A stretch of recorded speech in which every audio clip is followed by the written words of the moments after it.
j'ai la conviction demain qu'il y a des postes informatiques purs dans les cabinets qui doivent s'ouvrir. Quelqu'un qui onboard les clients, qui est à la fois du sérail comptable, pouvoir parler le même langage, mais qui a aussi la fibre informatique. Si toi aussi tu penses que l'expert comptable est un facteur clé de succès pour les entrepreneurs, alors tu es au bon endroit. Bienvenue dans l'Accounting Business Club, le podcast dédié à l'écosystème comptable au sens large. Dans chaque épisode, vous retrouverez des parcours inspirants d'experts comptables, d'entrepreneurs, d'éditeurs. Le tout, c'est qu'à chaque fois, vous puissiez retrouver des actions concrètes pour vos entreprises. Parce que c'est comme ça qu'on est chez Booster Digital. Je m'appelle Alexis Lama et j'ai fondé l'agence Booster Digital il y a 5 ans. Notre rôle, il est de vous permettre de développer vos entreprises sereinement. Avant de vous laisser pour écouter cet épisode, je vous invite, comme tout le monde, à mettre un 5 étoiles sur la plateforme de votre cœur si ça vous a plu et surtout partagez-le au plus grand nombre. Parce que plus on sera nombreux à faire évoluer nos entreprises, plus on sera heureux au quotidien. Je vous souhaite une très bonne écoute et je vous dis à très vite.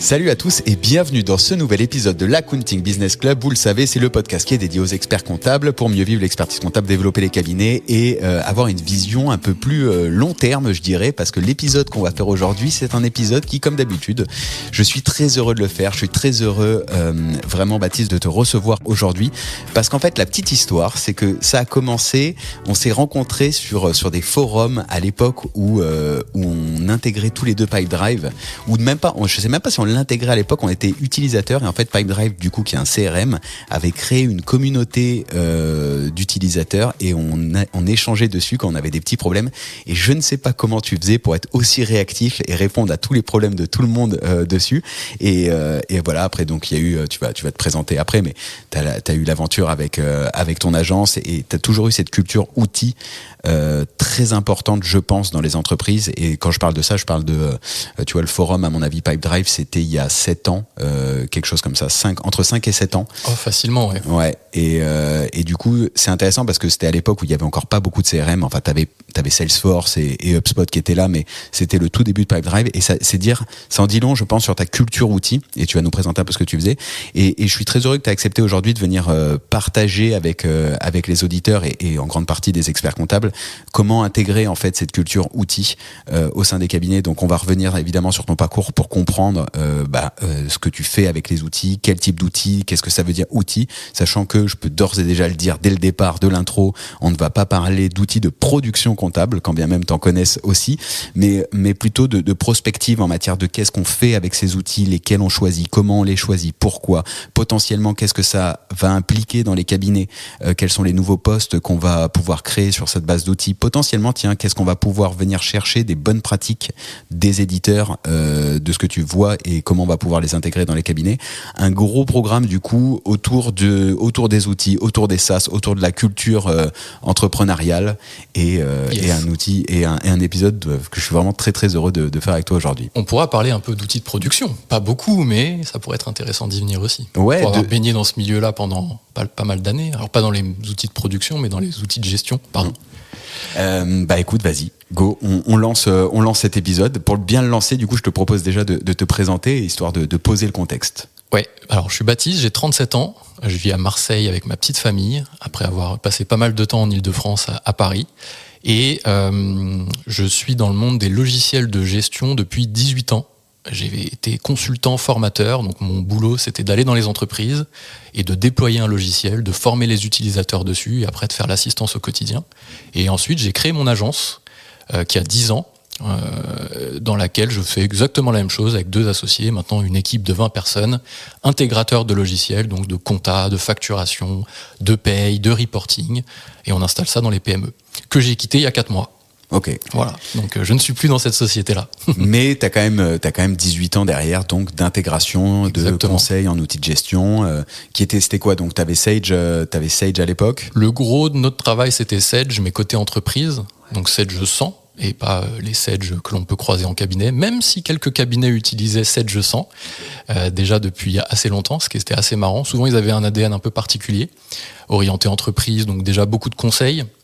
Parce que c'est pas un outil Sage 100, on va rentrer tout de suite dans le vif, comme ça c'est bon, on met les deux pieds dans le plat.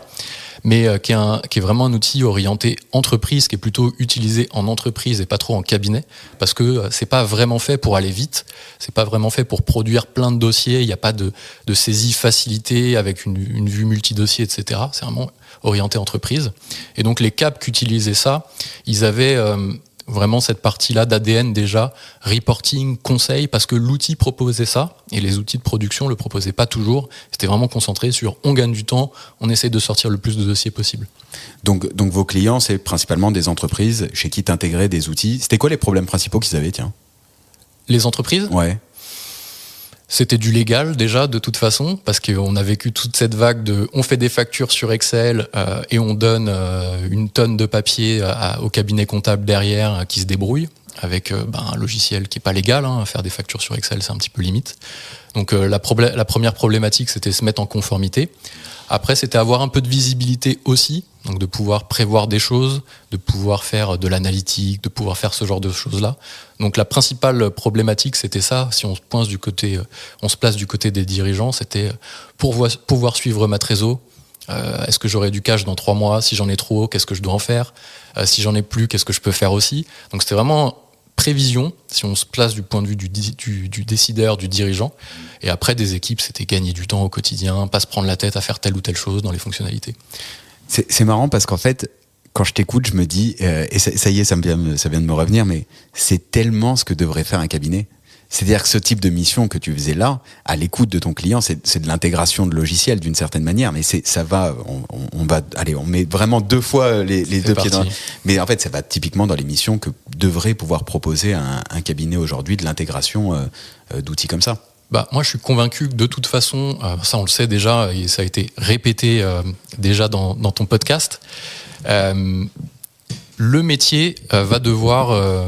le métier du CAB va changer et va aller de plus en plus sur du conseil. Ouais. La production, c'est de plus en plus facilité par les logiciels. C'est pour ça que je disais qu'on en parlera peut-être un petit peu, c'est intéressant. Il y a des nouveaux outils qui sortent, je pense à Penny Lane, on va prendre celui-ci, c'est le plus connu, qui va vraiment faciliter la vie de tous les collaborateurs en termes de production. Donc mesurer le temps qu'on passe sur un dossier à faire de la prod pure et le temps qu'on passe à faire autre chose, du conseil, de la révision, du déclaratif. Parce que même le déclaratif pourra aussi passer dans l'outil. Bien sûr, il va finir par être automatisé. Va être automatisé, il y aura la facture électronique. Qui dit facture électronique dit on a la TVA.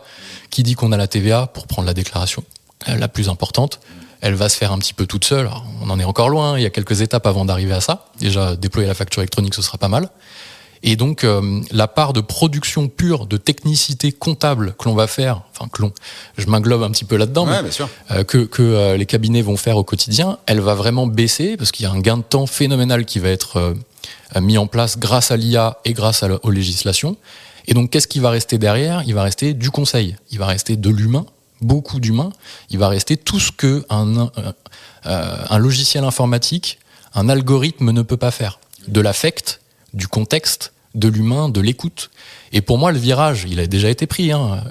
C'est pas pour donner des conseils, mais il va être effectué et opéré de cette façon-là. Parce que si on reste campé sur faire de la prod pure, et comme beaucoup de cabinets ont pu le faire aussi pendant longtemps, ingurgiter de plus en plus de dossiers, en prendre le plus possible, etc., et tailler dans le gras sur le reporting, le conseil, le suivi de trésor qui sort, le attention, si vous continuez dans ce sens-là, dans 3 mois, vous allez avoir un problème de cash, ou à l'inverse, vous en avez trop, faut le placer, il gomme à peine l'inflation, etc. Donc voilà, toute cette partie-là, que les cabinets, j'ai l'impression, font un petit peu moins. Alors pas tous, on va pas généraliser, j'ai surtout vu ton audience, après ils vont me retrouver.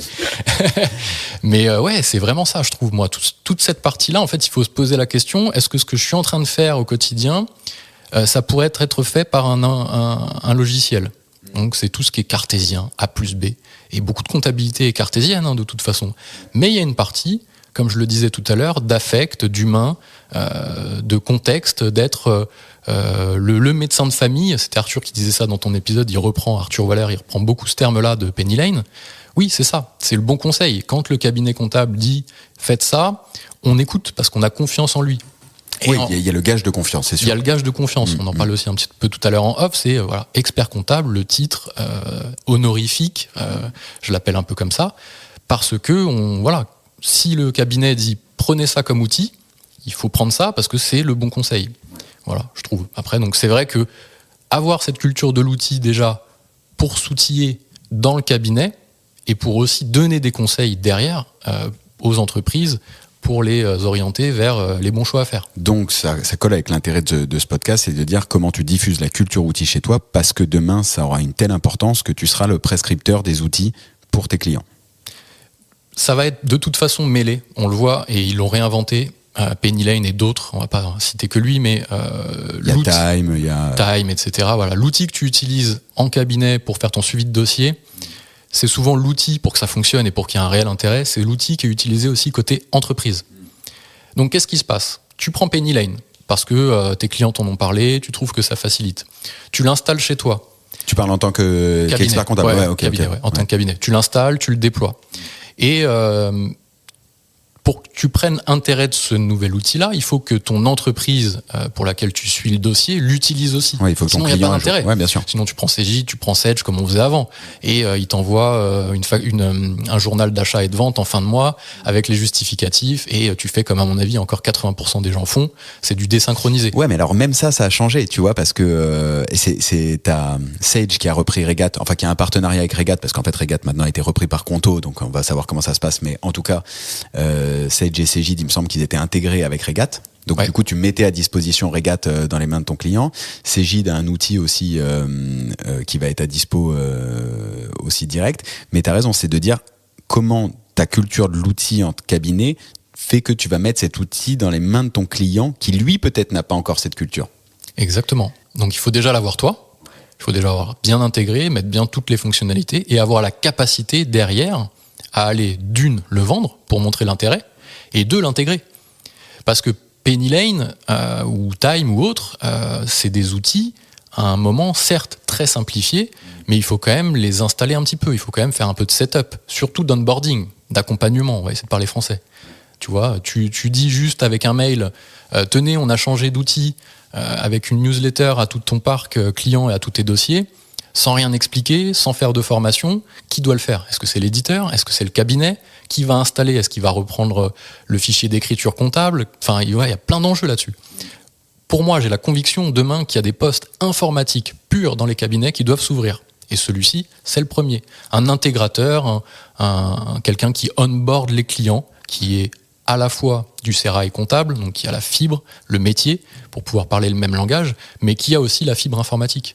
Ça va passer par les outils. Là, toute la partie qu'on disait de désynchronisation, ça n'existera plus. Et avec la facture électronique, imagine l'onboarding que tu vas devoir faire. Et la moitié des gens vont se tourner vers leur cabinet. Ouais. On dirait, oh, il y a la facture électronique, qu'est-ce qu'on fait ? Mais c'est pour ça que je suis très heureux qu'on fasse ce podcast maintenant qui va être diffusé aux alentours du congrès. Le congrès, c'est comment tu te transformes activement. Donc on va rentrer sur comment tu te transformes activement.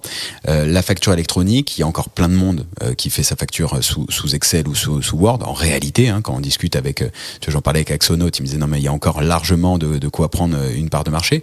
Ça veut dire que concrètement, je pense qu'avec la facture électronique, tous les éditeurs, vu les investissements qui sont en train d'être mis en place, vont devoir faire un marketing très pushy, très agressif d'une certaine manière, à direction des entreprises finales pour qu'ils puissent l'intégrer. Et donc toi, ce que ça veut dire là, c'est que c'est le moment dès maintenant de trouver au sein du cabinet qui a cette culture digitale, qui a cette compétence en fait, parce que si tu es en cabinet aujourd'hui, ça veut dire que tu as la compétence DCG, DSCG, ou alors que tu as le BTS, mais dans tous les cas tu comprends comment fonctionne la comptabilité d'une entreprise. Donc maintenant c'est de détecter qui a la compétence et l'appétence digitale pour être capable de venir onboarder les clients et profiter de cette facture électronique pour dire voilà comment on va vous paramétrer une nouvelle expérience utilisateur grâce aux outils, etc. C'est ça ce qu'il faut... Il faudra quelqu'un qui le fasse. Ouais. C'est soit en interne, si dans l'équipe il y a des gens, parfois il y a des collaborateurs, des collaboratrices, tu vois instinctivement qu'ils ont cette fibre-là, s'embrécher là-dedans, monter en compétences, faire des formations, staffer quelqu'un, si c'est pas le cas, si t'as pas une fibre, quelqu'un qui est technophile et qui a cette envie aussi de le faire, ou faire un partenariat avec le métier que je faisais avant, et j'ai rien à vendre, parce que tu n'y es plus. Je n'y suis plus, donc faire un partenariat cabinet avec un intégrateur ou un éditeur, parce qu'il faut faire attention aussi, c'est que les éditeurs, souvent, n'ont pas cette casquette-là d'intégrateur. Eux, ils se concentrent vraiment sur on développe le logiciel, on ajoute des fonctionnalités. Quand il s'agit d'aller faire le dernier kilomètre auprès des entreprises ou auprès des cabinets, il y a encore peu d'éditeurs qui ont une équipe. Ce serait trop dur d'avoir une équipe pour couvrir tous les clients qu'ils ont. Surtout quand tu prends des logiciels comme Time ou Penny Lane, on parle de beaucoup de volume. On fait beaucoup de volume. Ouais, donc souvent, ils vont s'entourer d'un réseau qui font le dernier kilomètre. Ce réseau-là va faire le dernier kilomètre pour aller installer le logiciel, le paramétrer, faire la reprise du FAQ, etc., qui va bien pour mettre le client sur les rails. D'accord. Donc soit en interne, s'il existe ou elle existe déjà, former la personne. Donc on libère du temps. Ce que je veux dire, c'est pour ça que j'insiste, c'est l'importance en fait de ce rôle selon toi. Et je suis tout à fait d'accord avec toi, c'est de dire ok, il y a quelqu'un maintenant au cabinet, on lui libère du temps pour créer ce nouveau poste. C'est une création de poste. C'est une création de poste et on n'a même pas de quoi se poser la question de est-ce que ce sera un poste à temps plein. Pourquoi ? Parce que tu peux utiliser cette compétence-là pour la partie onboarding, mais aussi pour la partie recherche. Faire des recherches sur les outils qui existent, comment évolue le marché, l'intelligence artificielle, comment on peut l'utiliser dans le cabinet, mais aussi vis-à-vis de nos clients. Ça peut être le même poste ou la même personne, en tout cas, puisqu'on parle des mêmes choses, des compétences informatiques, qui va s'occuper de cette partie-là.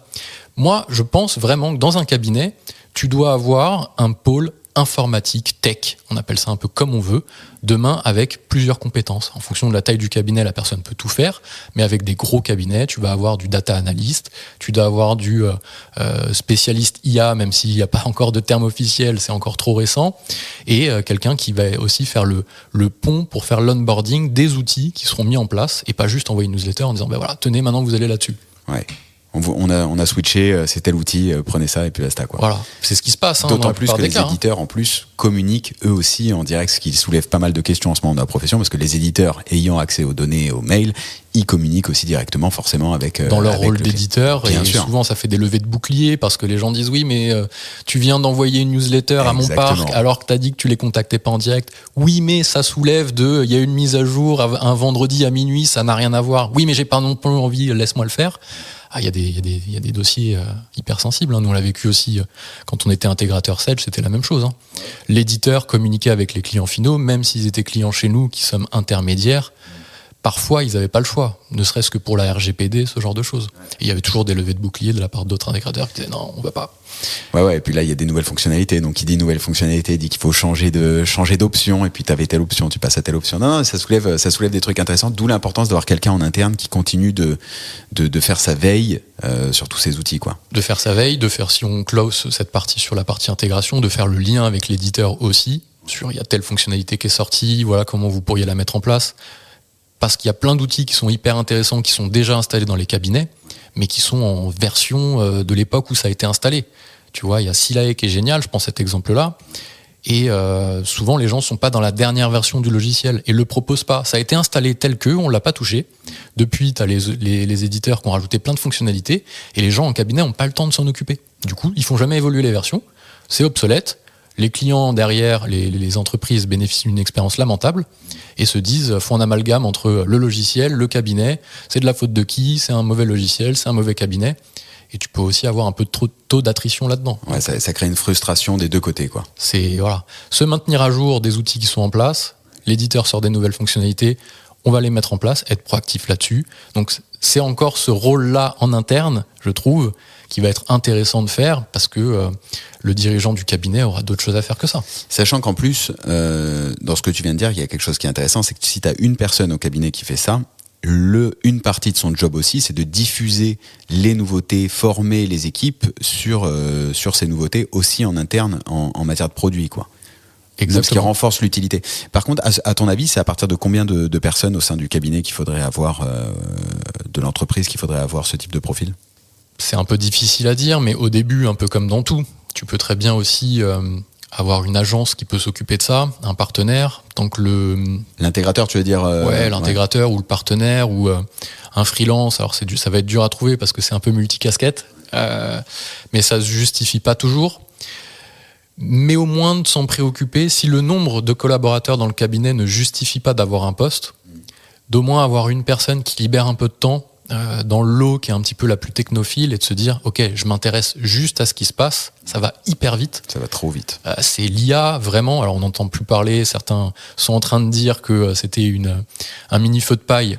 Oui, parce ouais, j'ai vu ça et là passer des choses en disant bon, l'IA finalement c'était un peu comme le métaverse. Bon, j'ai vu 2-3 posts comme ça. D'accord.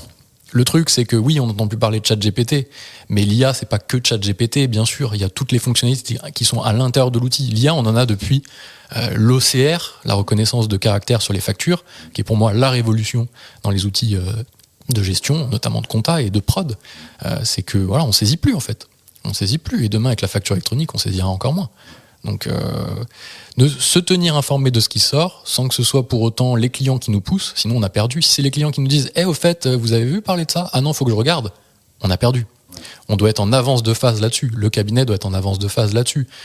Ça prend son rôle de conseil et on peut plus dissocier le métier de la tech. C'est vraiment mêlé. Enfin, et si ça l'est pas, voilà, il faut qu'il y ait une vraie fibre. Il y a quelques cabinets, on en parlait, qui ont pris ce virage-là. Ils sont d'ailleurs une image un peu différenciante et on sent qu'ils sont vraiment sur la tech. Il y a des gens qui sont passionnés à l'intérieur et ouais, c'est important, je pense. C'est un virage à prendre. C'est un virage à prendre, comme le conseil. On en parlera moins parce que c'est moins ma spécialité, mais si tu passes moins de temps sur la prod, fatalement, soit tu baisses ta lettre de mission pour la réduire parfois, à quasiment plus rien. Tu vas faire de la révision, l'alias fiscal, et encore. C'est de l'algorithmie tout ça. La révision, l'alias fiscal, c'est des choses cartésiennes. Le conseil, ça touche à l'affect, ça touche au contexte global. C'est des choses qu'une intelligence artificielle pourra peut-être faire un jour, mais voilà, chaque chose en son temps. Oui, et puis tu as de l'affect, c'est-à-dire que généralement, quand tu vas voir ton expert comptable au moment de différents rendez-vous, tu vas quand même avoir une vision, il est censé avoir une vision aussi 360 de ton patrimoine perso, de ta situation familiale, enfant, pas enfant, retraite, pas retraite, ce que tu as envie de faire, tes objectifs, etc. quoi. Et exactement. Ça, l'IA pourra avoir les données, mais enfin, je pense que ça va prendre un peu de temps. Par contre, tu vois, tu le disais, tu as fait 18 ans que tu travailles dans le secteur. L'OCR, ça a été une grosse switch à l'époque. Comment toi tu vois 18 ans, c'est suffisamment long pour que tu aies pu voir le temps de prise en main des innovations. Tu vois, est-ce que là tu vois une différence entre les outils, allez, on va rester un peu sur l'outil de gestion pour l'instant, les évolutions qu'il y a pu y avoir dans les outils de gestion maintenant et la rapidité d'adoption, ou alors ça n'a pas encore trop changé, ça va prendre encore 5-6 ans? Il ne s'est pas passé grand-chose en 10-15 ans, réellement, quand on regarde dans les outils comptables, les outils de gestion. Il rajoutait des petites fonctionnalités, notamment autour du rapprochement bancaire, ce genre de choses, du registre de TVA, des choses un peu intéressantes comme ça. Ça a été le reporting, qui a beaucoup été... qui a fait un petit virage, je trouve. Tu veux dire les tableaux de bord qui pouvaient se générer. Les tableaux de bord qui pouvaient se générer, le fait de monter un petit entrepôt de données pour réconcilier les données, etc. Tout le monde n'a pas pris ce virage-là. Il a souvent été pris côté entreprise, comptable entreprise, quand il y avait un staff en interne. Cabinet, je trouve que ça a été un petit peu long.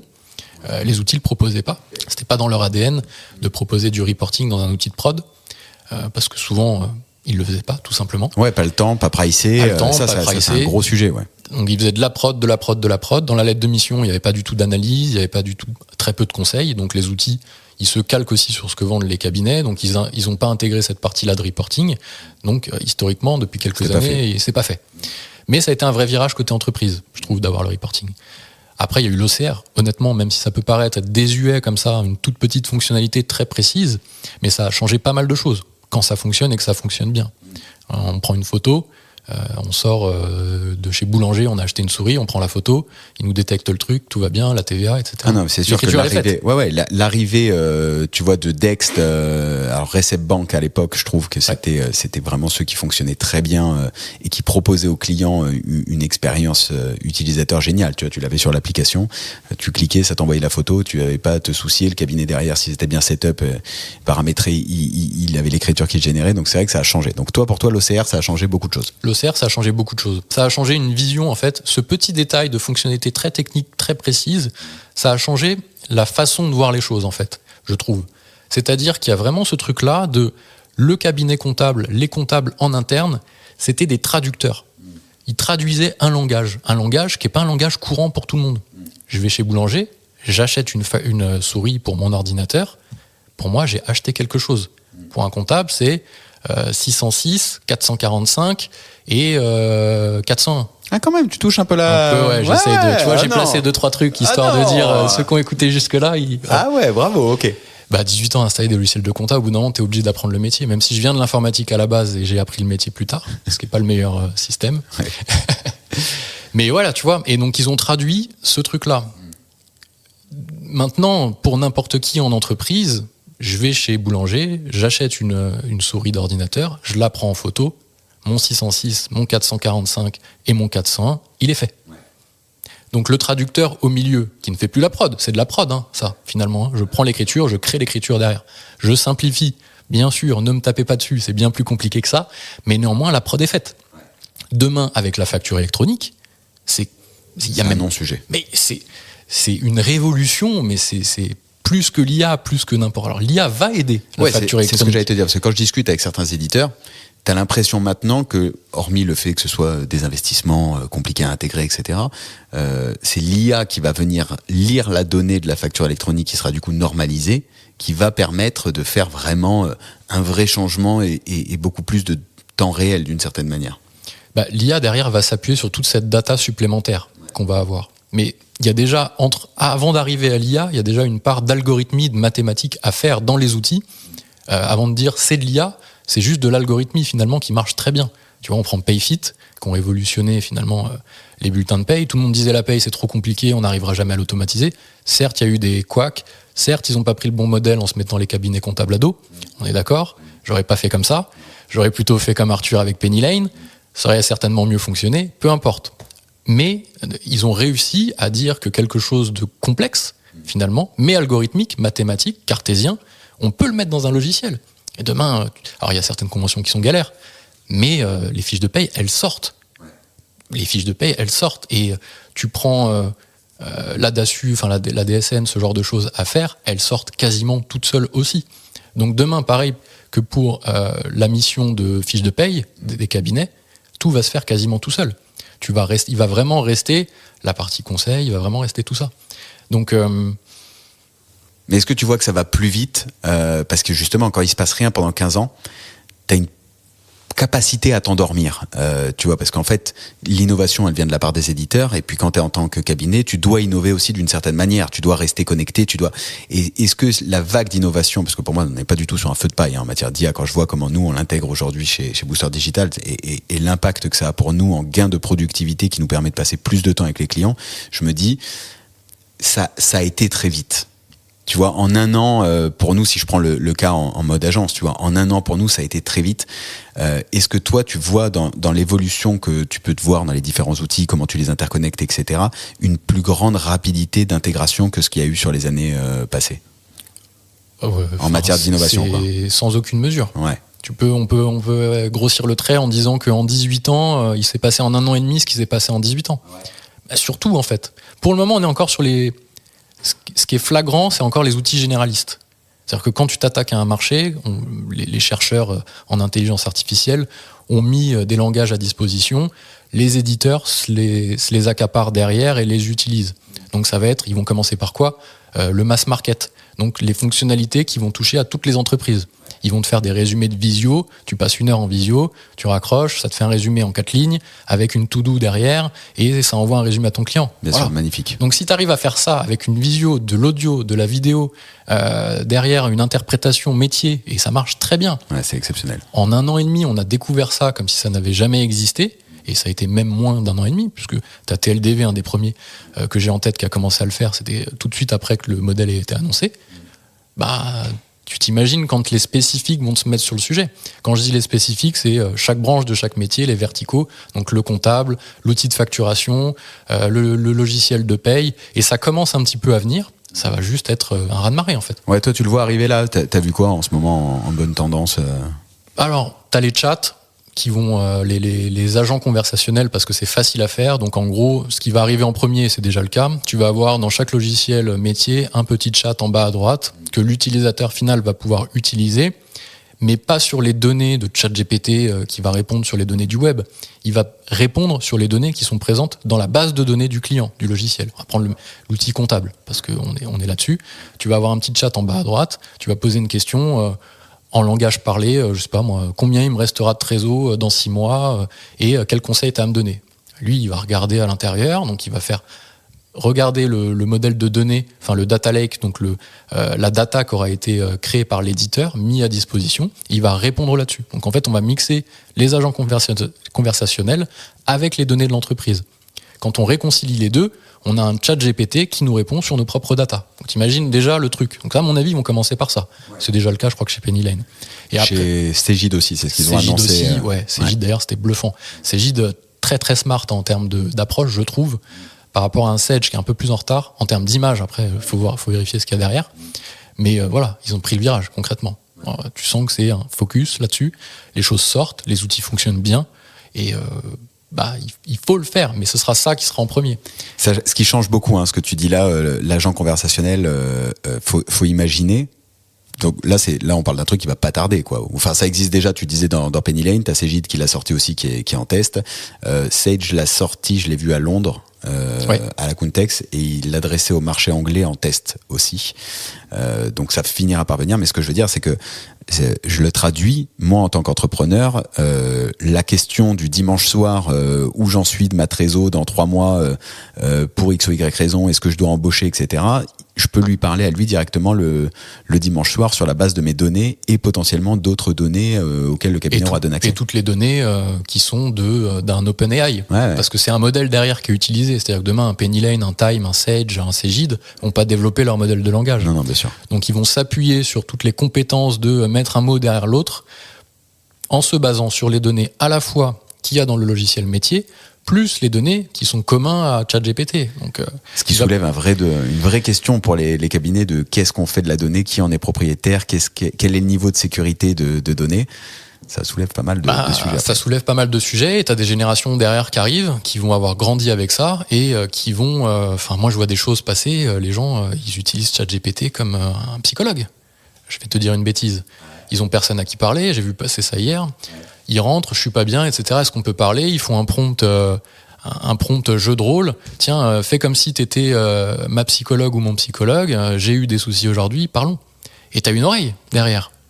Donc demain, si tu le... C'est un peu téléphoné, mais t'as demain, raison, parce tu le rapproches. Avec l'aspect vocal, en plus, la dimension vocale, la personne peut se mettre à parler comme ça. Peut se mettre à parler. Quand on voit les démos qui sont faites chez OpenAI ou d'autres, c'est assez bluffant la façon dont il parle, même s'il y a encore quelques bugs. Et ça a 1 an et demi encore. Déjà, s'il arrive à écrire proprement, convenablement à l'écrit, c'est bien. Demain, à l'oral, ça va juste être incroyable. Donc oui, non seulement il va te répondre sur des choses factuelles, et il faudra bien aussi lui dire de ne pas inventer, de ne pas fabuler sur les données. Donc il y aura vraiment du prompt engineering derrière. En fait, l'intelligence artificielle, tu lui demandes quelque chose, elle te le sort. Si elle ne sait pas, elle te le sort quand même, tel que ça a été construit. Donc là où il va falloir vraiment le borner, où les éditeurs ont un travail à faire, et les cabinets aussi, avec des spécialistes pour dire ce qui sort, je vérifie si c'est à boire ou à manger, c'est de vérifier ça. Mais il te le sort. Donc il va avoir une première partie où ils vont te sortir la donnée. Oui, tu vas avoir tant de trésor dans 3 mois. Tu vas avoir une partie écoute. Ah, c'est pénalisant, etc. Les gens vont pouvoir se confier. Est-ce qu'il va falloir le faire ou non ? Je ne sais pas, mais ça arrivera. Surtout quand les nouvelles générations vont prendre le... Voilà, ça va vite. Les gens sortent d'études, ils se mettent en cab, ils vont utiliser ça, ou même en entreprise, ils vont utiliser ça de cette façon-là. On ne sait pas comment les gens vont s'approprier l'outil, mais ça peut exister. Et il va croiser avec toutes tes données. Il va dire, t'as du cache supplémentaire, tu vas pouvoir le placer, ça va faire venir à des compétences tierces d'avocats fiscalistes, j'en sais rien, et tu vas avoir tout au même endroit. Wow. Il faudra bien sûr mettre des garde-fous dans tout ça. Ça va être compliqué parce que le tout, ça va être de pouvoir s'assurer de la véracité de ce qui sort. Parce que si tu enlèves, si tu te cantonnes uniquement à l'algorithmie, donc de dire sors-moi uniquement les choses dont tu es sûr, tu peux passer aussi à côté de certains bénéfices. Mais il faudra commencer par ça, de toute façon. Il faudra mettre un chat et mettre des fonctionnalités en lui disant attention, si t'as pas les réponses, non, ne dis rien. Ouais, tu l'encadres comme ça. Tu l'encadres comme ça, et c'est la complexité des éditeurs, c'est de lui dire non, n'invente pas. Concentre-toi uniquement sur tes datas. Donc le premier point que tu vois arriver, c'est vraiment cette intégration des chatbots nourris à la donnée clients et potentiellement données disponibles sur les open source et autres. Et ce qui soulève aussi du coup en cabinet la nécessité de comprendre comment prompter et de d'avoir beaucoup de pédagogie, je dirais, sur collaborateurs, équipe du cabinet, regardez quand même ce que ça sort, et parce que ça peut sortir des conneries quand même, quoi. Et donc, faut bien l'expliquer. Ça veut dire que c'est ce temps, en fait, ce temps où la prod, j'essaie en même temps de processer dans ma tête, mais de visualiser, mais c'est que ce temps de la prod qui va devenir automatisé, parce que c'est mathématique, donc en fait, ça peut se faire de façon automatisée. Ton collaborateur, lui, il doit repasser sur, non pas la donnée, mais potentiellement comment elle est intégrée par le LLM, quoi. Exactement. C'est un peu à l'époque du reporting, c'était déjà comme ça. Tu faisais un tableau croisé dynamique, il te sortait des chiffres. Mais si tu avais mis des champs qui n'allaient pas ou qui n'étaient pas compatibles, potentiellement ton montant il était doublé ou il y a quelque chose qui n'allait pas. Quand tu construisais vraiment des tableaux, hein, je veux dire, tu étais là, tu étais en mode contrôleur de gestion, tu construisais tes tableaux et tu pouvais avoir des choses qui sortent et prendre pour argent comptant ce qui te sortait. En disant, j'ai demandé ça. Dans ma tête, je pensais demander ça. Il m'a sorti quelque chose. Moi, j'ai bidouillé mon truc. Il m'a sorti quelque chose. Je prends pour argent comptant et je le diffuse, ou je l'utilise et je l'analyse. Bon, c'est compliqué. Il faut vérifier ce que tu as fait, mettre en regard, faire des croisements, faire des sondages, etc. Si les choses que tu peux calculer à la main, tu vérifies que ça tombe bien. Ça va être la même chose avec l'intelligence artificielle. Il y aura une partie, il faudra s'assurer que le prompt tel qu'il a été créé répond bien à ce qu'on avait en tête lorsqu'on l'a créé. Donc s'assurer vraiment que, nous on voulait sortir une prévision de trésor à 6 mois avec une interprétation de qu'est-ce qu'il faut faire du cash restant. Bon, il va te sortir des choses. Les premiers jets qu'il va te faire, tu vas aller comparer ça avec ta méthode traditionnelle, ton tableau que tu avais, etc. Tu vérifies une fois, deux fois. Et pour toi, c'est les éditeurs qui vont prompter de base, quoi, qui vont cadrer un peu. Les éditeurs vont devoir le faire avec des prompts prédéfinis jusqu'à ce que les modèles en grandissant, alors ça c'est des prévisions, hein, pas Nostradamus, mais jusqu'à ce que les modèles en fait soient suffisamment capés pour leur faire pleinement confiance. Tu vois, on s'est jamais dit la recherche Google que je vais faire, elle est fausse. Alors que quand Google est sorti, qu'il fallait taper une recherche, on était un peu en mode par quelle boule prendre, tu vois. Est-ce que je vais vraiment réussir à trouver le résultat que j'attends ? Parce que au début, le moteur de recherche était un peu bête. Et plus il a grandi, plus il a appris comment nous on tapait, et plus il s'est adapté aussi à nous plutôt que l'inverse. Et quand on voit aujourd'hui ce que sort Perplexity, Perplexity, c'est une folie. Ouais. Et je pense que pour les métiers de conseil aussi, c'est une folie de voir. Faut vraiment le prendre en main, apprendre comment on s'en sert. Et ce qui est intéressant, alors ça c'est pas du tout l'objet du jour, mais je trouve que c'est super intéressant de voir comment on peut être leader comme Google, maîtriser le sujet de la recherche internet à ce point-là, et qui est un outil aussi puissant que Perplexity, qui puisse encore arriver à sortir, et que ce soit pas eux qui aient fait cette innovation, tu vois, pas ils la font. Ouais. Et je trouve la puissance vraiment de Perplexity, mais bluffante. C'est un des meilleurs, pour moi, c'est un des meilleurs outils d'intelligence artificielle. Après, ça peut s'expliquer aussi sur Google, c'est un mastodonte, tu vois. C'est un paquebot. Quand il y a une innovation qui sort, ils mettent un coup de barre, un coup de volant, t'as le paquebot qui tourne 2 km plus loin. T'as un petit Perplexity qui arrive, qui est de zéro, un petit Zodiac, un petit pneumatique, ils prennent des virages, ils ont la faculté d'aller hyper vite. Mais la qualité de ce que sort le Zodiac... Ah ouais, c'est... Waouh, vraiment, c'est... Et je reprends le parallèle, j'ai eu un cas, en fait, moi j'ai eu un cas qui m'a frappé, tu vois, sur Perplexity, j'en parle parce que c'est dans les outils, etc., mais c'est qu'à un moment, je rigolais avec un expert sur comment on faisait un sujet fiscal par rapport à un bail. Ouais. Est-ce qu'on fait un bail professionnel, un bail particulier, etc., pour des bureaux, bref, je passe. Et en fait, on s'est dit, tiens, viens, on va s'amuser à aller chercher la réponse avec Perplexity. Et en fait, ce que ça sortait, en promptant, tu vois, en discutant, en gardant la même logique que tu peux avoir avec tous les LLM, ça te sort suffisamment d'infos pour en tout cas pré-mâcher un rendez-vous que tu auras avec ton client et lever des sujets, quoi. Ça réduit le temps, et en effet. Tu peux déjà t'intéresser toi. Ce qui est intéressant avec Perplexity, je trouve aussi, c'est qu'il cite ses sources. Ouais. Donc en fait, un chat GPT, un Claude, parfois il va pouvoir sortir quelque chose, mais t'as pas les petites astérisques avec ça vient de là, tu cliques, t'as quand même l'article initial. Et ça, je trouve ça intéressant parce qu'il a construit finalement son modèle de données sur le web, comme Google va le faire avec Overview. Et au moins, tu peux être rassuré sur ce qu'il a sorti, tu peux le vérifier toi. Donc tu fais un fact-check que va devoir faire le fameux spécialiste dont on parle là, qu'on est en train de créer tous les deux en cabinet, spécialiste IT. Tu fais aussi ce travail-là grâce à ça. C'est bien, parce que après on va passer sur quels outils toi tu vois aujourd'hui dans les entreprises qui semblent importantes à impliquer, mais je reviens sur cet intégrateur. pourquoi il faut le mettre dès maintenant et pourquoi on peut le mettre dès maintenant et comment il sera rentable, c'est que d'une part, il a cette veille cabinet, évidemment, avec tout ce qu'on vient de dire avant, et puis cette notion de devenir prompt engineer d'une certaine manière, former les autres à tout ça, parce que de ce qu'on vient de dire, c'est quand même super important. D'autant plus important si les outils vont intégrer des chatbots dès maintenant, donc comme ça, au moins, ça pourra diffuser la culture. Et puis, ce sera quand même un poste rentable, parce que je sais qu'en cabinet, comme dans toutes les entreprises, on vient quand même penser à la rentabilité, parce que on pourra faire l'émission d'intégration un peu de ce que tu faisais avant, mais directement dans le cabinet, sur le portefeuille du cabinet, quoi. Oui, t'ouvres un pan finalement d'une nouvelle activité qui est certes précieuse en interne pour se tenir informé, mais aussi peut-être à inscrire dans ta lettre de mission en one shot, déploiement de l'outil de production en lien avec l'outil qu'on utilise nous, parce que demain on utilisera tous un outil qui est le même que l'entreprise utilise. Sinon, tu perds toutes les infos. Enfin, ce truc vraiment qui existe encore beaucoup, je l'invente pas, j'ai un logiciel en interne qui est pas du tout le même que celui du cabinet. En fin de mois, j'exporte un journal de vente, un journal d'achat, je lui donne, il l'importe. On perd toute l'analytique au passage. Ouais, c'est encore une réalité aujourd'hui, bien sûr. Une réalité, sauf vraiment quelques cabinets un peu jeunes qui ont dit nous on utilise cet outil-là et on va aller le mettre derrière et on prend que des missions d'entreprises qui vont utiliser ça. Donc ça veut dire qu'à un moment quelqu'un a bien dû l'installer, et il y a peu de chances que ce soit l'éditeur malgré tout. Donc oui, c'est quelque chose que tu peux valoriser derrière. Alors c'est pas forcément le métier de base, mais non, mais ça va dans le métier de conseil. Pour moi, c'est du conseil. C'est une forme de conseil parce qu'en plus, c'est tellement valorisable facilement dans le sens où tu vas venir faire gagner d'une part du temps à ton client puisque il va faire ses factures au même endroit, il va pouvoir réconcilier. Parce que à l'époque, tu vois, je reprends Dext, etc.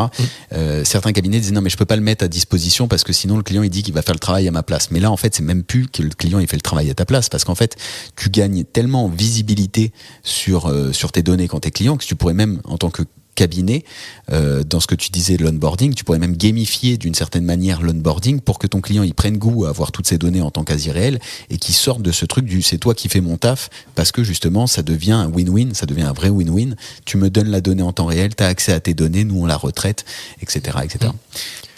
C'est pour avoir fait ce boulot d'intégrateur. Ce qui marche toujours quand tu veux intégrer un logiciel, c'est pas vous pourrez faire cette fonctionnalité-là comme ça et ce sera plus facile, c'est de montrer la finalité. La finalité pour un chef d'entreprise, un dirigeant, c'est le reporting, tout le temps. Nous, dans chaque dossier qu'on a eu, si tu voulais que le décideur, tu l'embarques avec toi, qui était le dirigeant, il fallait montrer les tableaux que tu avais. Souvent, c'était le tableau de trésor, qui est c'est un nœud à sortir, parce que ça fait appel à plein de choses, ça fait appel à du réalisé, ça fait appel à du prévisionnel sur tes achats et tes ventes futures non échues, etc. Donc il y a plein de choses, ton solde bancaire, plus tes placements, plus tes bidules. C'est un sacré truc à sortir. Ouais, c'est très compliqué. Même là, on en parle maintenant, un vrai bon tableau de trésor qui sort et qui est à jour, c'est pas donné à tout le monde. L'IA va nous aider à faire ça, la facture électronique va nous aider à faire ça, l'interprétation, créer le tableau, etc. Donc il y a un rôle à faire pour les cabs là-dessus qui est hyper intéressant. Est-ce que le tableau de trésor, c'est pas ce qui permet en fait de bien dormir aux dirigeants en fait, ou de mieux dormir, ou de pas dormir, mais au moins parce qu'il voit le mur arriver, quoi. Au moins il sait pourquoi il dort pas. Et ouais, c'est ça en fait. C'est pour ça que tout le monde aime le tableau de trésor. Tableau de trésor, c'est vraiment tellement dur à avoir actualisé. Je trouve que si tu détricotes le tableau de trésor, tu détricotes s'il fonctionne bien, tu détricotes une bonne organisation qui est bien huilée, bien outillée. Parce que si tu veux qu'il sorte, ce tableau de trésor, ça veut dire qu'en amont, tu as mis tous les bons outils, tu as mis tous les bons process et tu as mis toutes les bonnes personnes. Et il sort juste. C'est pas juste de l'informatique, un tableau de trésor. C'est tout un tas de process que tu as mis en amont. Ton logiciel de facturation qui communique bien avec des bonnes dates, etc. Tes changements d'échéance à la main, donc du process. Donc c'est un tout. C'est vraiment la finalité pour moi. De toute façon, la trésor, ça arrive après la compta gênée. Enfin, c'est pour moi, c'est ce qu'il y a tout en haut, quoi. Tu vois quoi, toi? Alors, je reviens sur les outils, mais t'as quoi, toi, en outil de gestion de trésor qui peut être pas mal? Les outils de gestion de trésor, ils vont être intégrés aux outils comptables. C'est quasiment sûr. Avant, il fallait prendre des Kyriba, des choses comme ça. Il y avait Fintesis aussi qui sortait des choses pas mal, je crois. Qui sort toujours. Fintesis, oui. Masterclass de comment rentrer sur le marché de l'expertise comptable. Ils ont bien pris le jeu. Mais c'est censé, pour moi, être dans un outil comptable. Je vois pas différemment que de l'intégrer. Enfin, Pennylane en a un, Time en a un.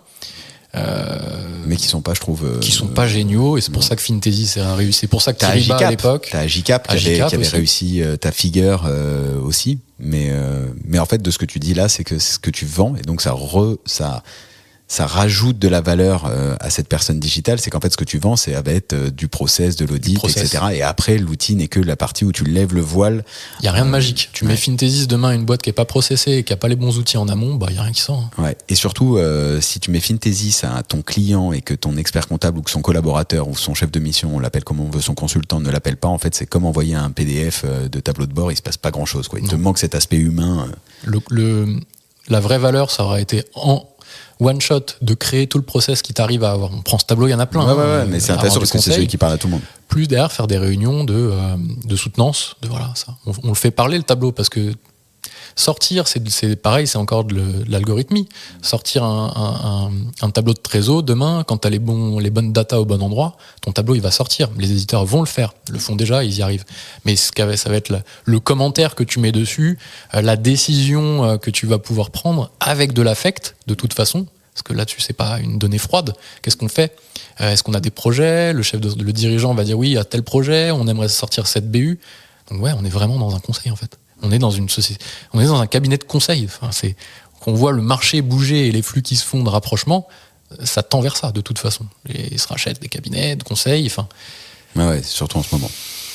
Voilà, ça donne des bonnes tendances. Il faut regarder ce que font les gros, qui sont souvent structurés sur quelles vont être les tendances, qui sont souvent bien conseillées elles-mêmes par d'autres cabinets de strat. Et c'est la prod en elle-même, ça n'existe plus en fait. Ouais, pour toi, ça n'existe déjà plus. Mais ça n'existe plus. Si ça existe encore, ça n'existera plus. La facture électronique va effacer tout ça. Ça prendra le temps que ça prendra. Moi, je suis très réservé sur la facture électronique. Ouais, sur les échéances annoncées. Ouais. Ça me paraît être un sac de nœuds infernal, mais bon, et ça n'a pas l'air de bouger tant que ça, en plus. Donc... Enfin là, ils viennent d'annoncer tous qui sont PDP ça y est, la semaine dernière. Ils ont tous eu le résultat. Tout le monde a fait son mail la semaine dernière, donc on enregistre le 9 septembre. Et la semaine dernière, c'est salut, je suis PDP, salut, je suis PDP. Voilà. Ah bah super. Si vous y êtes tous, alors c'est bon. On a gagné. Sympa. Ça va fonctionner du coup. Ouais. C'est ça que tu veux dire. Non, mais je me dis, j'ai bon espoir que ça finisse par sortir d'ici 3 ans, tu vois. Non, mais il faut y croire. Attention, c'est pas. Mais ça me paraît être vraiment. Soit on a oublié les complexités qu'on a créées en amont. Et on dit, ça non, ça n'existe pas en fait. Ça, c'est simple, il suffit juste de le digitaliser. Soit on a mis une équipe de fous dessus, je parle du côté de l'État notamment, et ils sont vraiment sûrs d'eux. Mais bon, à voir, à suivre. Mais en tout cas, ce sera game changer. Ce sera vraiment le game changer. Après, t'imagines, tu saisis, tu reviens avec ta souris de chez Boulanger, tu saisis ça dans ton logiciel, paf, alors Boulanger te l'a renvoyé, c'est plutôt le sens inverse d'ailleurs, mais tu l'as directement en revenant. Mais je pense que qui saisit quoi ? Je pense que c'est enfin la compta en temps réel. Et que ça, chargé au LLM, ça va être un beau monde. En tout cas, je pense que les interactions que j'aurai avec mon expert comptable seront bien plus qualitatives que tu dois tant de TVA par mois, quoi. Ou il me manque telle facture du mois de janvier alors qu'on est en septembre. Il me manque quelle facture et le mail de relance, tiens, j'ai pas eu la pièce jointe, et de temps en temps, oui, t'as pas le droit de faire ça, ou oui, t'as le droit de faire ça, quoi. Oh, jamais, ça, j'ai encore 2-3 souvenirs des règles. Je voulais venir sur la partie outils, tu vois, avec toi, parce que je l'ai dit en tout début d'intro, on s'est rencontrés sur les forums Pipedrive. Quels sont les outils pour toi, les catégories d'outils, tu vois, déjà, qui doit être mise en place dans une entreprise? Alors, c'est pas toujours le cas déjà dans les cabinets, parce que historique, mais en CRM, déjà ça, et je sais que tu, pas dire bataille là-dessus, mais tu essayes d'évangéliser aussi pas mal. Pour moi, si ça n'existe pas, il faut que ça existe d'une façon ou d'une autre. Comment toi tu définirais un CRM? Un CRM... c'est pas facile à définir, mais c'est un petit peu toute la connaissance que tu as de tes clients, mais pas forcément en lien avec toute ta verticalité métier. La connaissance de tes clients, c'est, je sais pas moi, son résultat, lui, cette année, il est de tant, il doit tant d'impôts sur les sociétés. Ça, c'est la connaissance que tu as via ton métier. Mais c'est tout ce qu'il y a autour.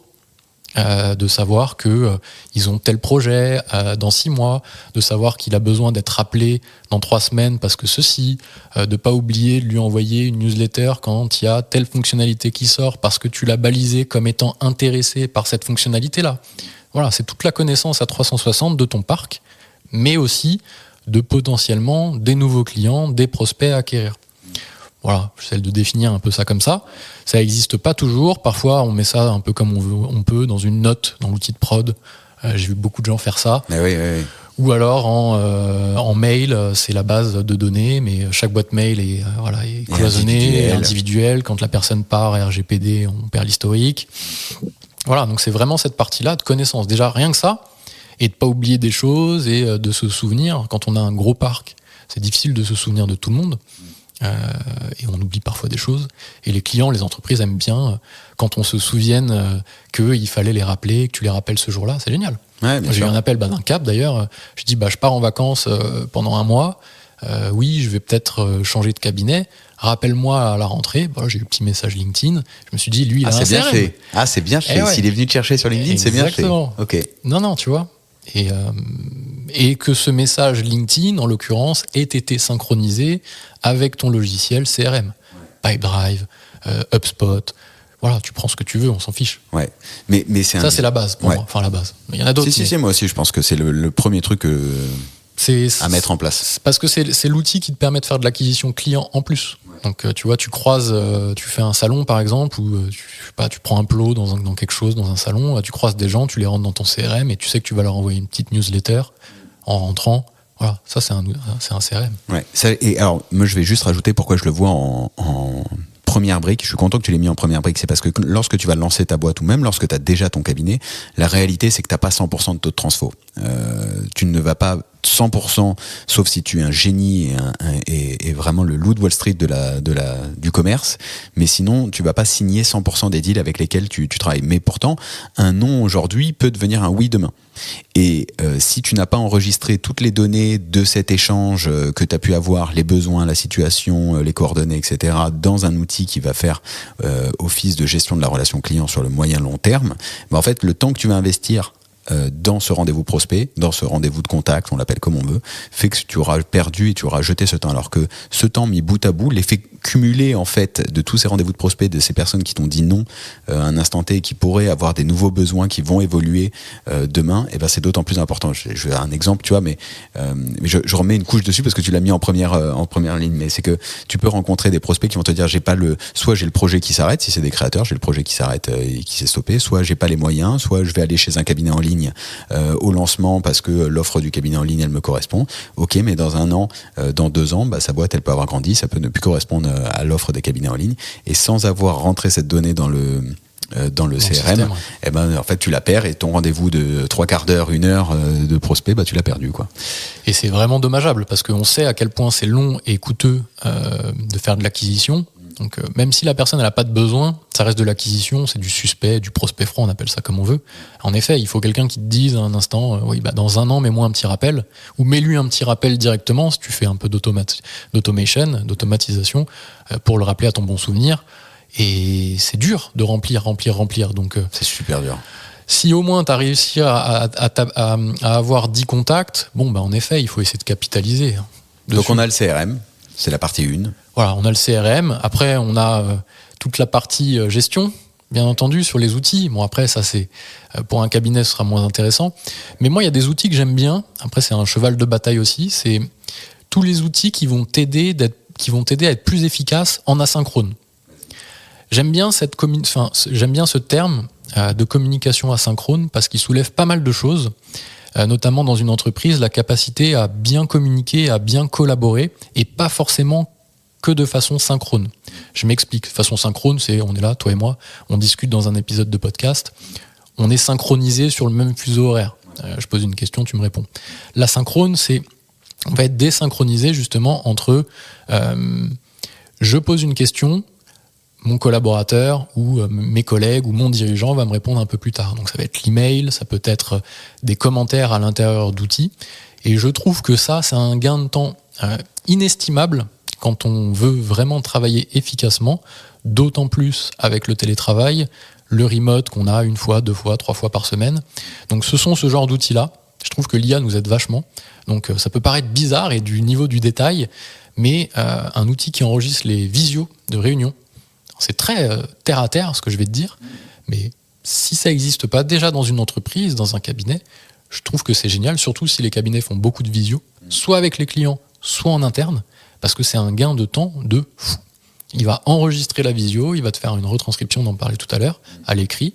Il va capitaliser sur la donnée, donc elle sera recherchable. Tout ce qui a été dit à l'oral dans une réunion synchrone deviendra de la matière asynchrone derrière pour ton modèle d'intelligence, pour tes futurs collaborateurs qui vont rentrer, qui vont chercher de l'information. Si tu as fait une réunion interne sur comment on fait une demande de congé dans le cabinet, en interne, hein, vraiment process interne, Ouais, bien sûr. Plutôt que de la refaire à chaque fois, quand un nouveau collaborateur rentre, tu as ton replay qui est recherchable, indexable parce qu'il a été retranscrit en texte et qui devient en fait une base de données interne des connaissances. Donc ça peut paraître être bête, mais le deuxième outil, c'est, si on doit le généraliser un peu plus, c'est une base de connaissances interne de Alors l'entreprise. attends, c'est autre chose. Parce que là ce sera... J'ai switché. Ouais, mais t'as switché. J'ai switché. Alors tu mettrais quoi en premier? C'était un peu trop spécifique le truc d'enregistrement de replay. Mais je trouve que c'est super important parce que tu en parlais tout à l'heure, c'est TLDV. TLDV. Moi j'utilise Fireflies. Fireflies, il y a Clap, il y en a pas mal qui font ça. Mais ça, t'as eu raison de le mettre en deux. Alors même si je pense qu'on va venir sur le 3 avec... C'est une branche qui vient alimenter en fait... Le 2. Ouais. Ah, Pour okay. moi le 2, la base de connaissances internes. La base de connaissances internes, ça peut paraître être aussi quelque chose d'évident, mais ça l'est pas toujours. Non, ça l'est pas toujours. Ouais. Les process, comment on fait ci, comment on fait ça. Un nouveau client rentre, il vient de signer la lettre de mission, étape 1, clac. Et c'est écrit. C'est pas dans la tête de quelqu'un. Ouais. Si c'est dans la tête de quelqu'un, déjà la personne n'est pas là ou elle est en remote, t'as pas l'information. Et puis si c'est dans la tête de quelqu'un, elle va être obligée de le répéter autant de fois que de personnes qui vont poser la question. Et ça, tu le mets donc dans Notion. Tu le mets dans Notion, tu peux le mettre via Slide, si on prend Cocorico. Si t'as pas, tu peux déjà créer des documents dans un Google Doc ou un OneDrive. C'est intéressant d'avoir le bon outil, mais je trouve que l'usage doit surpasser l'outil aussi. D'accord. Tu vois, c'est important de le rappeler, parce qu'il y a une mode Notion où tout le monde dit qu'il faut mettre Notion. Je dois être franc, ça fait 2 ans, je me pose toujours la question pourquoi je rajouterais Notion dans la boîte. Si on n'a pas la réponse, c'est qu'on n'en a pas besoin. Ouais. Donc en gros, on le met pas et on se débrouille très bien. Mais le tout, c'est qu'il faut que ça existe. C'est comme un CRM. Si tu as mis un système avec plein de dossiers dans un Google Drive ou dans un OneDrive avec un dossier par client et des docs à l'intérieur, c'est chiant, c'est fastidieux.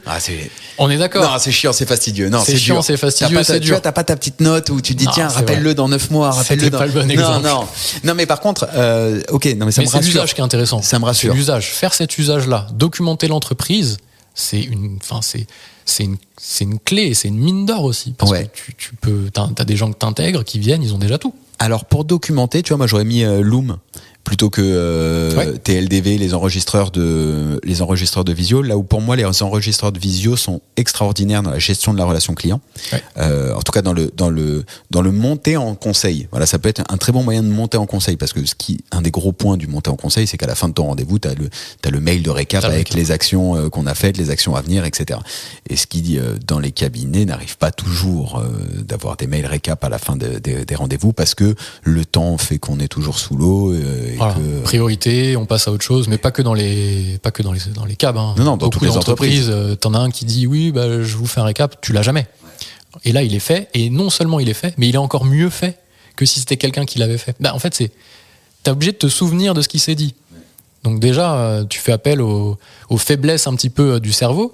Là, ça a été retranscrit, ça a été compris, ça a été historisé. Alors, à moins qu'il n'ait pas compris un mot, mais l'intelligence artificielle, il passe au-dessus, il a la compréhension globale.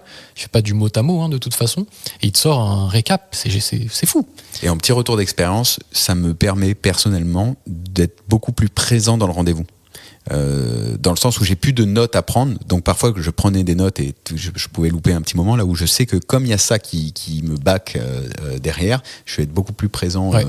Plus présent, plus à l'écoute, et plus tu n'as pas ce truc-là en plus de scribe qui sert pas à grand chose finalement.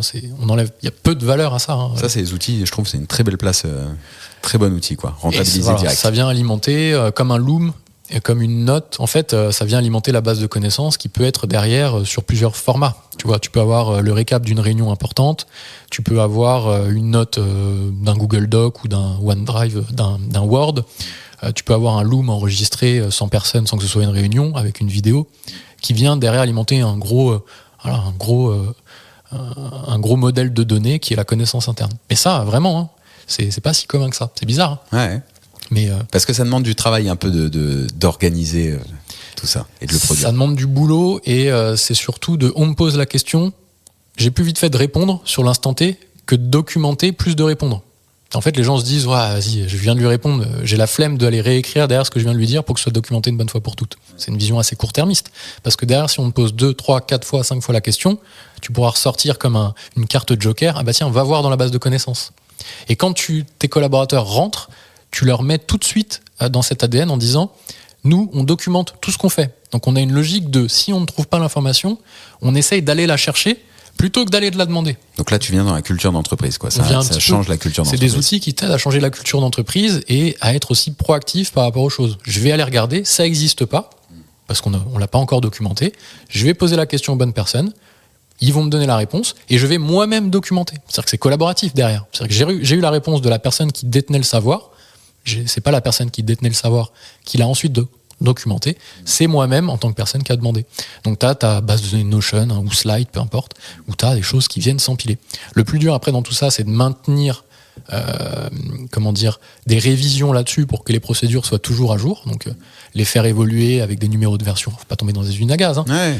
Mais j'allais te demander comment tu l'as mis en place chez BLC, parce que du coup vous étiez 3 à la base, 3 associés, vous êtes monté à 20, 25 personnes. Est-ce que vous avez mis tout ça? Comment vous avez mis ça en place? Parce que ça peut être le même cas, BLC c'est un métier de service, c'est la même chose qu'un cabinet d'expertise comptable. Ouais, carrément. On l'a mis dès le début. Paraissait pour des uluberlus, mais quand on était 3, c'était facile de dire, on était tous les 3 ensemble pendant 4 ou 5 ans, ou je sais plus combien de temps on est resté. On n'avait pas besoin de documenter, on avait tous le savoir. Mais en fait, on l'a quand même fait dans l'idée qu'un jour on serait plus nombreux. Et que la perte de temps qu'on a maintenant, parce qu'on n'a pas besoin de le noter, on notait des trucs, on disait voilà comment on fait ça. On se regardait tous les 3, on disait mais non, mais on n'a pas besoin maintenant, on le sait. Oui, mais quand tu auras d'autres gens, si tu veux tout repartir à zéro, si tu veux tout reprendre à zéro, tu le fais jamais. Tu dis c'est une montagne. T'arrives à 15 dans ton cab, il y avait 2 collaborateurs à la base qu'on créait, 2 experts. Maintenant il y a des collaborateurs qui rentrent. Il y a 4-5 ans d'antériorité. Jamais tu le fais. Jamais tu trouves le temps. Donc là maintenant, dès que c'est possible, tout de suite, mieux vaut 1 que 0. Commencer à documenter 1, puis un deuxième, et puis après chaque personne viendra mettre sa brique, et c'est comme ça que ça se construit. Mais ça c'est vital, honnêtement. Je me demande si je le mettrais pas au-dessus du CRM presque. Ouais, je pense. Parce que c'est vital. Comment utiliser le CRM, finalement, comment utiliser l'outil que tu as mis en place, tu dois l'avoir dans la base de connaissances. Donc, premier truc que j'ouvre, alors j'ouvrirai un Notion parce que c'est ce que je ferais instinctivement.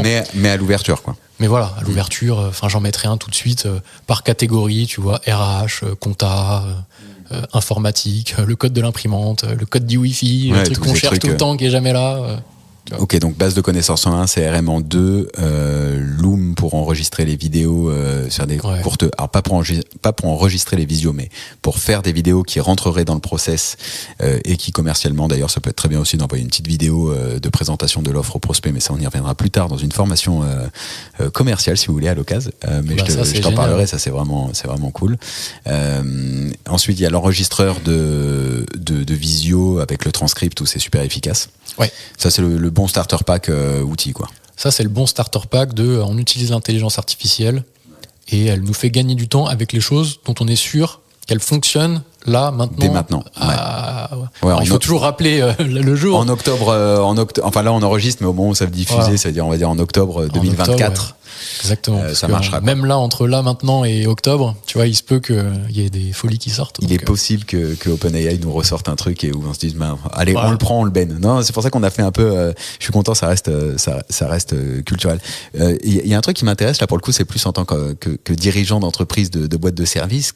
Qu'est-ce qui fait que vous êtes resté 4-5 ans à 3, qu'il y a eu d'un coup une accélération? Qu'est-ce que vous avez mis en place? Alors ça, c'est pas vraiment un fonctionnement normal, et je vais dire que c'est pas duplicable, mais du coup on a voulu créer une start-up entre-temps. C'est vraiment l'histoire personnelle, je suis pas sûr qu'elle soit duplicable, mais je la raconte quand même. On a voulu digitaliser notre propre métier. Au bout d'1 an d'existence, on a voulu créer une plateforme de formation vidéo sur tous les logiciels qu'on intégrait. Donc on a dit, notre métier c'est quoi? Aller dans les entreprises et les former sur comment fonctionne le logiciel. On va se bériser nous-mêmes et on va créer une plateforme qui essaie de couvrir tous les logiciels en montrant comment ils fonctionnent. Bon, c'était soit trop tôt, soit mal fait. J'opte plutôt pour la deuxième option. Et du coup, on a perdu un peu de temps. Après, on a eu un peu... parce que là, on avait staffé, du coup. On a eu un petit coup de froid. On s'est dit, bon, on reste un peu tous les 3. Voilà. Et puis, on a vraiment explosé, je dirais, avec le Covid. Parce qu'il a fallu se digitaliser. Il a fallu s'outiller parce qu'on s'est rendu compte que quand tu as tout le monde chez toi et que tes outils sont pas au top, tu travailles plus. Il y a plein de gens qui ont été à l'arrêt parce que mal outillés, où il fallait se connecter à un VPN, enfin c'était l'enfer. Ouais, c'était galère. Et ceux qui étaient déjà bien outillés, ils ont pu continuer à travailler. Donc il y a eu plein d'entreprises qui ont eu besoin de s'installer avec des logiciels, et donc du coup en tant qu'intégrateur, on a explosé. Voilà. Donc qu'est-ce qui fait qu'on est resté? C'est plutôt des choix un peu du quotidien, pas de recette. Non, c'est qu'en tant qu'agence, tu t'es dit j'en ai marre du service, j'ai envie d'avoir un produit, et qu'en fait sortir un produit c'est plus galère que ça n'en était. Exactement. Voilà. Et après, je refais le parallèle, mais du coup tu as eu le Covid qui a monté en digital, et du coup cette activité d'intégrateur s'est développée, là où la facture électronique pourrait être l'équivalent du Covid pour les experts comptables. Exactement. Dans le sens où toutes les entreprises vont être obligées de passer à un outil, et ça n'impacte pas que l'outil, tu vois, c'est pour ça qu'à un moment tu l'as dit dans la culture, mais ça n'impacte pas que l'outil, c'est comment tu transmets cette culture auprès de ton client aussi, en interne chez toi et au client. Ouais, ça va être une révolution, hein. Là c'est le passage à l'euro pour ceux qui l'ont connu. Hein. Ouais, pour toi c'est ça? C'est même x2 je pense. Enfin, après, on se rend pas compte en fait de tous les tenants et les aboutissants, les effets de bord qu'il peut y avoir, mais c'est vraiment l'équivalent de ça. C'est-à-dire pour les cabinets, pour les intégrateurs comme nous, et pour toutes les sociétés, les éditeurs, pour toutes les sociétés de près ou de loin, ça va être fulgurant. Ça va être des x2, x3, ça va être des valos de boîte incroyables. C'est comme si c'était pas déjà le cas, quoi. Si c'était pas déjà le cas, mais fou. Ouais, c'est vraiment, ça va être structurant à tous les niveaux. Et il va falloir faire un bon trio, voire un quatuor avec l'éditeur, le CAB, la société de conseil et l'intégrateur. Tu vois ? Ouais. Un petit. Tout le monde va devoir bosser main dans la main pour grandir et obligatoirement. Et se transformer, quoi. Ce qui est intéressant, c'est que tout le monde est en pleine transformation en même temps. Tout le monde veut se transformer parce que après la facture électronique, quid quand même. Ouais. Je trouve, tu vois. Ouais, tu vas avoir ce petit moment boulot. Il y a un gros travail, les sociétés vont travailler comme pas possible, les 4 en tout cas qu'on vient de citer. Et après, il va y avoir, après il y a des phases de recettage, etc.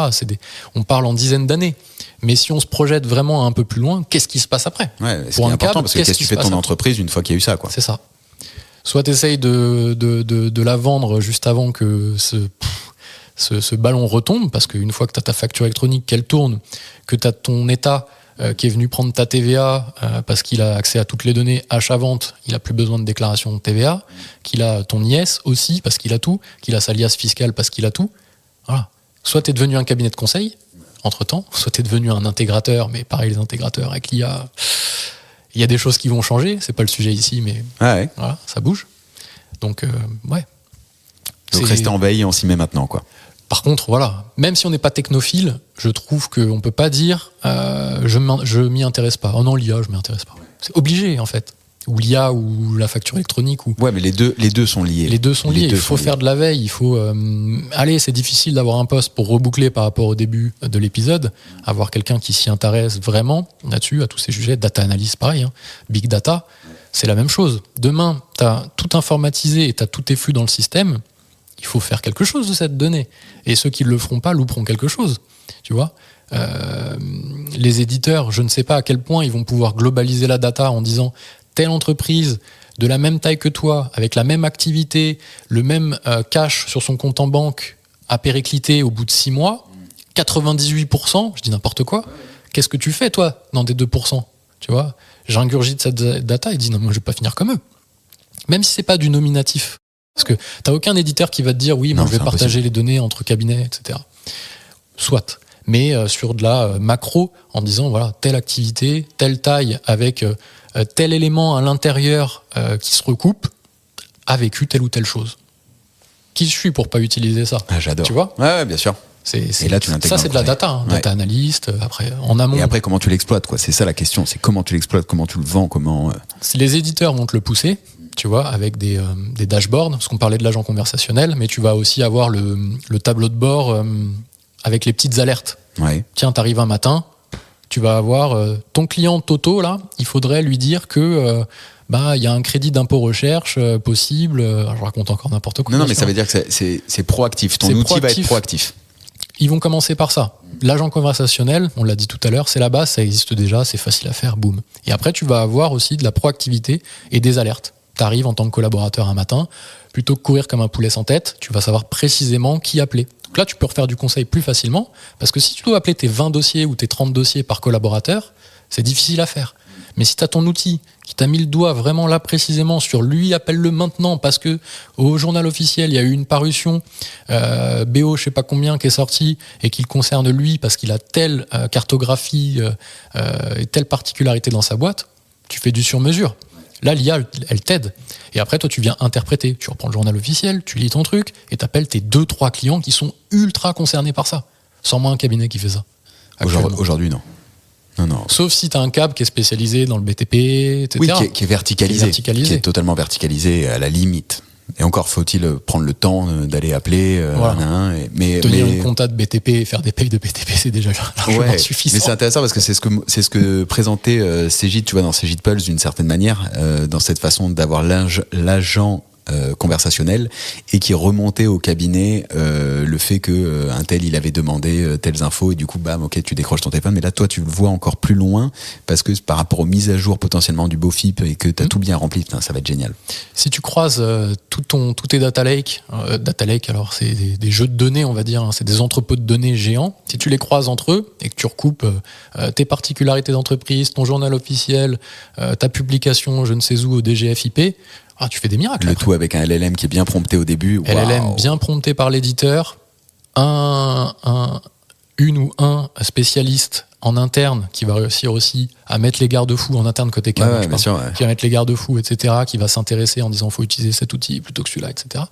Là, tu peux faire des choses vraiment hyper intéressantes. Le changement de mentalité dans les cabinets et de formation des collaborateurs, de libérer du temps, de comment tu changes le message que tu envoies à ton client, la valeur de ta mission, c'est passionnant ce que tu viens de me soulever. Tu vois, j'aurais pu te demander où tu vois le métier dans 5 ans, mais avec l'axe que tu viens de me dire, moi, je le vois bien là. Je le vois vraiment là-dessus. Je le vois vraiment là-dessus sur une double compétence IT, tech, informatique et métier. Voilà. Pour moi, c'est ça. Je me demande même si à terme, tu n'auras pas autant alors, soit les éditeurs vont prendre ce rôle-là, mais si les éditeurs prennent ce rôle-là, à un moment, ton alerte que tu vas avoir le matin, plutôt que de la pousser au collaborateur, l'éditeur, qui l'empêche de la pousser au client final. Bien sûr, il va la pousser au client final directement, évidemment. Voilà, ça pose des questions aussi. Hein. Faut pas tomber dans la théorie du complot ou dans l'alarmisme ou quoi que ce soit.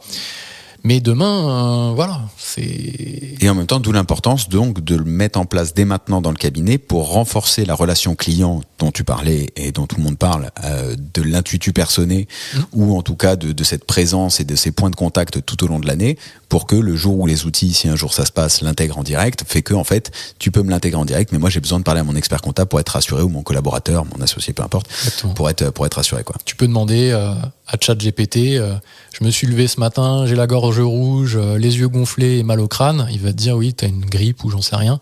Tu vas aller voir ton médecin. Il va te dire que t'as une grippe, mais tu seras content de l'avoir entendu de sa bouche parce que tu le connais depuis 10 ans, qu'il voit toute ta famille et qu'il a le contexte global des choses. Donc ça disparaîtra pas, mais il faut reprendre la parole. Faut remontrer son visage, faut retourner voir les gens. Bizarrement à notre époque, hein, tu vois. Mais c'est bien, on revient à des choses fondamentales. L'informatique doit aider, pas supprimer, etc. Mais oui, il y a quelques câbles qui sont parfois, il faut pas généraliser, endormis et prendre des dossiers juste pour faire de la prod et en prendre le plus possible. On a eu l'outsourcing Amada, l'outsourcing dans les DOM. Tu vois, il y a beaucoup de cabinets qui ont pris ce virage-là. Maurice, bien sûr. Tunisie, Maroc, tout ça, quoi, bien sûr. Ça va être l'effet inverse parce que malheureusement, cet outsourcing-là, demain... la prod pure, ça sera l'informatique qui va le faire. Il y a peu de chemins qui nous mènent vers, on va continuer de saisir comme, tu vois. Donc derrière, il faut, à l'inverse, remettre beaucoup de valeur. Beaucoup de valeur intellectuelle, beaucoup de conseils, beaucoup d'images, se montrer, tu vois, pas hésiter aussi à faire un peu du contenu, ce genre de choses. Je sais que c'est un peu contre-intuitif de la part des métiers CAB, etc., institutionnels. Et voilà, montrer qu'on est là, montrer les visages des personnes, filmer dans le cabinet ce qui se passe, voilà. Communiquer, quoi. Communiquer. Mais voilà, ça n'a pas été toujours dans l'ADN. Non, ça n'a pas été la culture.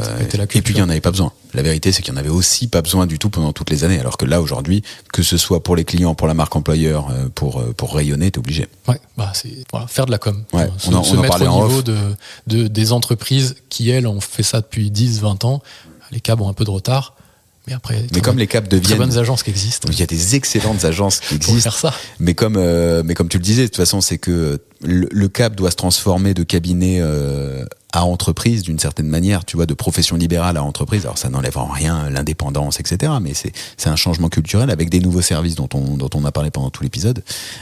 Et puis du coup, autant s'inspirer de ce que les autres font. Et si les autres communiquent et qui ont un budget marketing, communication, s'ils produisent des contenus, si toi tu produis beaucoup de contenu, on mettra évidemment tout. Après, si je produis beaucoup de contenu, c'est qu'il n'y a pas de hasard, quoi. C'est qu'au bout d'un moment, c'est utile de donner de l'information. Toute cette stratégie d'inbound marketing fonctionne à la finale. Mais c'est pas l'objet parce qu'il est déjà 1 heure, un petit moment, un peu plus d'1 heure qu'on échange ensemble. Baptiste, est-ce que tu veux rajouter quelque chose? Est-ce qu'on aurait omis un des points sur ce premier épisode ensemble? Non, franchement, on a bien balayé. Un bon tour, hein. On a parlé de tous les sujets qui peuvent toucher de près ou de loin aux choses que je connais. Donc non, rien à rajouter. C'était bien cool de discuter en tout cas. Bah ouais, si on veut te contacter, où est-ce qu'on te contacte? Sur LinkedIn. Baptiste Carpentier-Agostini, voilà. On va mettre. Moi, j'ai pas d'activité, j'ai rien à vendre, mais toujours preneur de discuter et d'aider si je peux aider sur. Et t'as ta chaîne YouTube et t'as ta newsletter qui est une mine d'infos. Non, vraiment, qui est un vrai plaisir. Ça fait partie de ces rares newsletters que j'aime lire où je me dis sympa. Ah ouais, ok. Donc franchement, c'est très intéressant et on la mettra aussi C'est sympa. En description de cet épisode.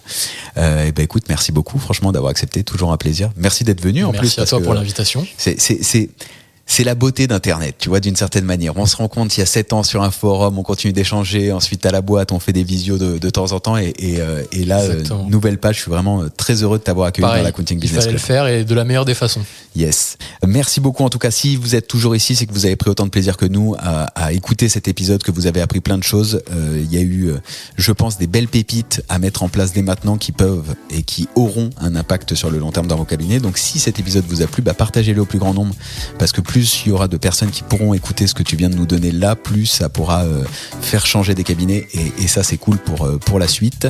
Et puis parce qu'on a compris qu'il y avait quand même une vraie logique de culture d'entreprise quand même à mettre en place, et pas des outils qui viennent des briques pour des briques, c'est vraiment une culture. Et donc voilà, j'ai pris beaucoup de plaisir. Si ça vous a plu, vous savez ce qu'il vous reste à faire. Prenez le téléphone, vous mettez 5 étoiles sur la plateforme de votre cœur, mais surtout vous la partagez au plus grand nombre.